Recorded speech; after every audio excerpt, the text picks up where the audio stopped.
ETF index mutual funds నేర్చుకుని stock మార్కెట్లో రాణించాలనుకుంటున్నారా? వెంటనే ఈ నెంబర్కి కాల్ చేయండి.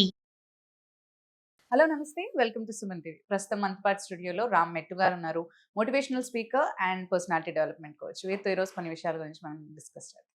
హలో అండి రామ్ గారు, నమస్తే. నమస్తే అండి. సో రిలేషన్షిప్స్ గురించి మాట్లాడుకున్నప్పుడు మనం చాలా విషయాలు మాట్లాడుకుంటూ ఉంటాం. అయితే ఇక్కడ ఏంటంటే కొన్నిసార్లు మనం అంటే ఎక్కువ శాతం చూస్తూ ఉంటాం హస్బెండ్స్ ఎక్కువగా ఉమెన్ అంటే వైఫ్స్ని చాలా తక్కువ చూపుతో చూడడం చేస్తూ ఉంటారు అనమాట. నాట్ ఓన్లీ ఇన్ హోమ్, అందరి ముందు ఉన్నప్పుడు కానీ అంటే తనకేం తెలుసురా, తనకు అందులో అదంతా తెలియదు, లేదంటే సమ్ రెస్పెక్ట్ ఇవ్వకపోవడం అనేది చాలా కామన్ గా చూస్తూ ఉంటాం. లైక్ ఇప్పుడు ఇంకా ఎక్కువైపోతుందా అని కూడా అనుకోవచ్చు యాక్చువల్గా. సో దిస్ ఈజ్ వై అంటే వాళ్ళకి ఇప్పుడు ఉమెన్ కి కూడా అందుకే మెన్ అంటే ఇట్లా ద్వేషం పెరిగిపోవడం, లేదంటే తనను సరిగ్గా చూసుకోవట్లేదని దీనివల్లే మనకి అఫేర్స్ జరగడము, లేదంటే ఇప్పుడు మనం చూస్తున్న మర్డర్స్ దాకా కూడా వెళ్ళిపోతున్నారు యాక్చువల్లీ. వాళ్ళకి లోపల అంత ఇంపాక్ట్ అనేది పడుతుంది. ముందంటే మేబీ మనం మాట్లాడుకున్నప్పుడు జాయింట్ ఫ్యామిలీస్ ఉండేవి కాబట్టి ఎవరో ఒకరు సర్ది చెప్పేవాళ్ళు, they has to be like బాగుండేది.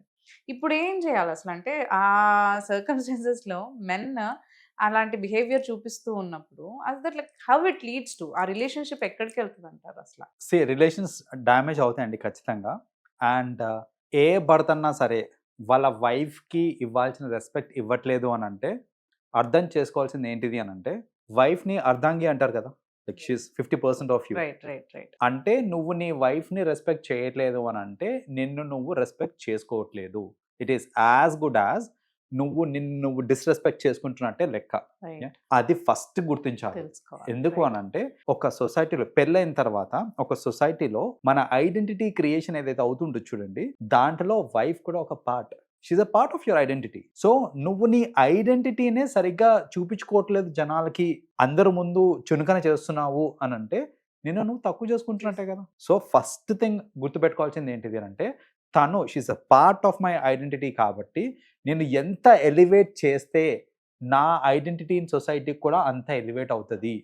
So it all depends on how I take care of my wife అనేది చాలా ఇంపార్టెంట్ అండి. కొంతమంది ఏమనుకుంటారంటే తన గురించి బ్యాడ్ చెప్తే తను బ్యాడ్, నేను ఏదో పెద్ద గొప్పలాగా నన్ను అందరు మంచోళ్ళు అనుకుంటారు అనే ఫీలింగ్ లో ఉంటారు. చాలా మంది అనుకుంటారండి ఏంటంటే లైక్ నా వైఫ్ ని నేను చులకన చేస్తే దానివల్ల తను చులకనవడం వల్ల నేను ఎక్కువ అవుతాను అనుకుంటారా, కానీ అది కాదండి. ఇది డైరెక్ట్లీ ప్రపోర్షనల్. ఏదన్నా సరే ఇది తగ్గుతుందంటే ఇది కూడా తగ్గుతుంది.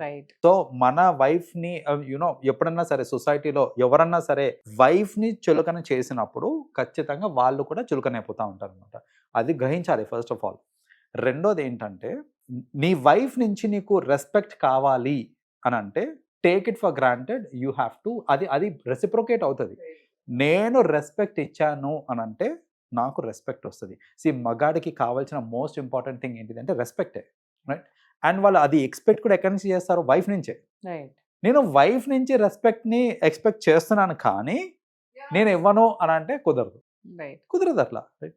అండ్ అలా నేను రెస్పెక్ట్ చేయట్లేదు అని అంటే ఖచ్చితంగా డోంట్ ఈవెన్ మనం ఎక్స్పెక్ట్ కూడా చేయొద్దు దట్ నా మొగుడు చాలా మంచోడు ఇలా అంటది అని మీరు ఎక్స్పెక్ట్ కూడా చేయొద్దు.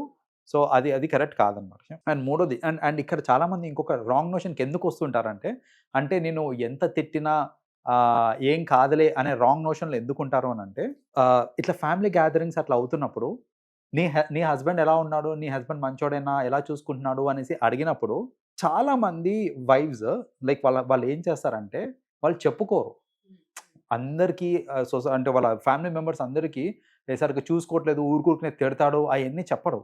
వాళ్ళు ఏంటంటే మీ హస్బెండ్ ఎలాంటోడే అనే ఒక టాక్ వచ్చింది అనుకోండి ఫ్యామిలీలో, చాలా హీఈస్ వెరీ గుడ్ అండి అని అంటారు. సో అందరి ముందు హీఈస్ వెరీ గుడ్ అంటారు, మనసులో గాడిది గుడ్డు అనుకుంటారు వాళ్ళు, రైట్? సో బేసిక్గా ఇది ఎందుకు అవుతుంది అని అంటే, ఇప్పుడు అందరి ముందు వెరీ గుడ్ అనేసరికి ఈ హస్బెండ్ ఏ నోషన్కి వచ్చేస్తాడంటే, అంటే నేను ఎంత తిట్టినా ఎంత కొట్టినా నా వాల్యూ తగ్గట్లేదే అనే ఒక ఫాల్స్ పర్సెప్షన్ క్రియేట్ అయిపోతుంది అక్కడ.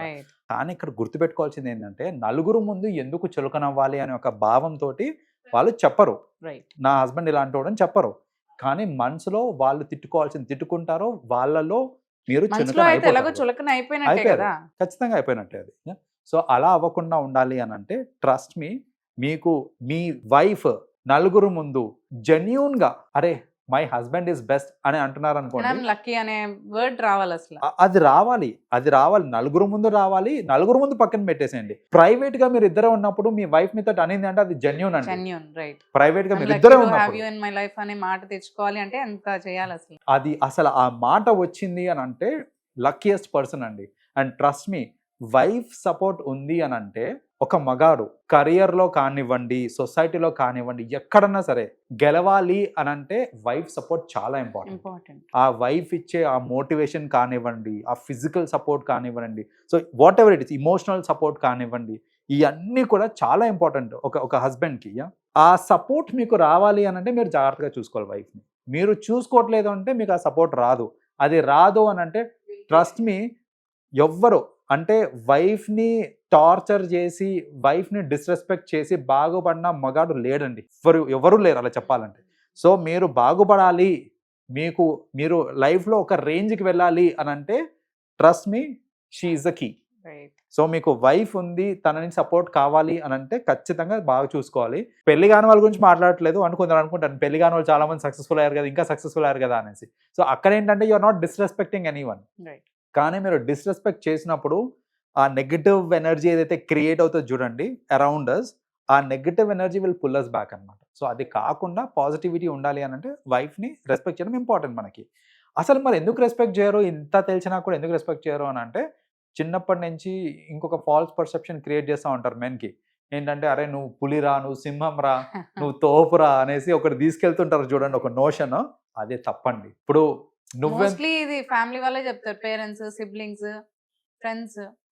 అదే వాళ్ళే నువ్వు ఇప్పుడు ఏంటంటే నువ్వు తోపు, నువ్వు మగాడివి, ఇలాంటివన్నీ అంటూ ఉంటారు. నువ్వు దేనికి నీకు తిరుగులేదు ఇవన్నీ అంటారు. కానీ నిజంగా ఒక అమ్మాయికి చిన్నప్పటి నుంచి ఆ మోటివేషన్ ఎక్కడి నుంచి అని వస్తుందా అంటే రాదు. అమ్మాయికి ఎవరు అనరు.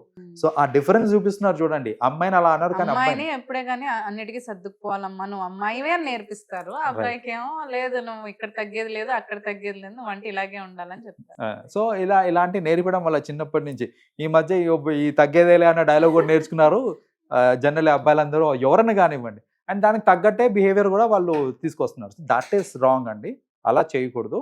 బేసిక్గా ఏంటంటే అది ఏమంటారు, ఆ ఈక్వాలిటీ అనేది చాలా ఇంపార్టెంట్. ఆ ఈక్వాలిటీ మనం చూపించుకుంటున్నాము అని అంటే దెన్ దట్స్ ఫైన్, మనకి ఎట్లాంటి ఇబ్బంది లేదు. ఈక్వాలిటీ కాకుండా మన వైఫ్ని కొంచెం చులకన చేసి చూస్తున్నాము అని అంటే ఖచ్చితంగా డ్యామేజ్ అవుతుంది. Well said. Actually it was like, అంటే అందరూ తెలుసుకోవాలి వై ఇట్ ఈస్ డ్యామేజ్ అంటే చాలాసార్లు చూస్తున్నాం, వాళ్ళపైన తోసేస్తారు, ప్రవర్తన అలా ఉంది కాబట్టి నేను ఇలా బిహేవ్ చేస్తున్నాను అని.